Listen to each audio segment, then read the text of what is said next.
Hi, everybody. Welcome back to Old Time Rock and Roll. I'm your host, David Tear, where I've been featuring my personal top 3,000 songs of the rock era from 1954 to 1999. Today I'm up to song number 2799, and that one is Tom Sawyer by Rush. And first, I'm going to talk a little bit about the band Rush. This, by the way, this was released on their album called Moving Pictures that came out in 1981. The song Tom Sawyer did too. Um, anyway, I want to talk a little bit about the band Rush first, then I'll go through their hits. But here's an early picture of the band Rush. They were formed in Toronto, Canada in 1968. I guess they stayed around till 2015, but they had many membership changes over the years. But the original members included Alec Lifeson, he was the lead guitarist, as well as John Rutney on drums, and the original vocalist was Jeff Jones.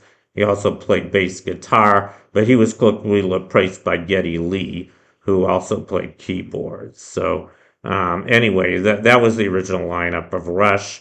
And they had a few minor hits. I guess they were a little bit more popular in Canada than they were in the USA. But they weren't a really huge band. I mean, a lot of people really liked them. I remember when I was in Michigan, a lot of my friends really liked Rush.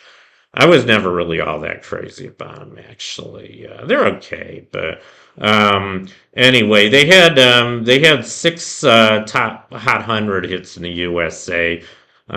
Just one top 40.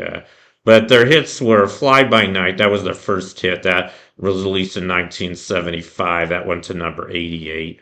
And then in 1980, they had "The Spirit of Radio," which went to number 51. In 81, they had "Limelight," which went to number 55.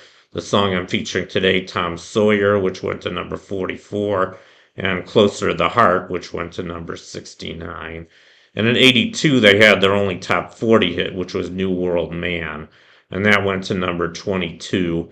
And then in 85, they had "The Big Money," which went to number 45. And I guess of all the songs I mentioned, I think Tom Sawyer is my favorite. I'm not sure exactly why. Maybe because I had to read the novel Tom Sawyer when I was in elementary school. It's a very famous novel. I'm sure most of you have heard of it, by Mark Twain. Very famous 19th century novel about, this kind of typical mischievous kid growing up in Missouri in the mid 19th century. And I guess, the song Tom Sawyer by Rush, they talk about today's Tom Sawyer. And I guess the analogy with the Tom Sawyer from the novel is that the Tom Sawyer that Rush is speaking about is supposed to be kind of an independent man who isn't really bent by convention, just kind of does his own thing, which is a lot like Tom Sawyer from the novel. And I can relate to that kind of character. I think I'm a little bit of a Tom Sawyer myself. Maybe I wasn't so much as a kid, but now I think I am. I kind of, do what's in my heart, which is kind of what Tom Sawyer was doing.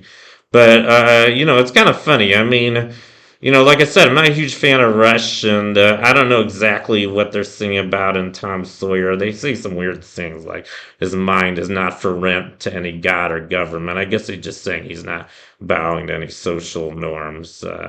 But if you want to talk about a modern day Tom Sawyer, the one that comes to my mind, and I mean this would be 20th century. I think that, to me, Kevin Arnold from the Wonder Years. I always thought of him as kind of today's Tom Sawyer, or at least a Tom Sawyer from the 1960s and early 70s. He's pretty unconventional. And I see a lot of analogies between him and Tom Sawyer from the novel. He also had a girlfriend, Winnie Cooper, who reminded me a lot of Becky Thatcher from the novel. So anyway, just thought I'd mention that. But anyway, that concludes my video for today. Anyway, thank you for watching, and I'll see you guys next time. Bye.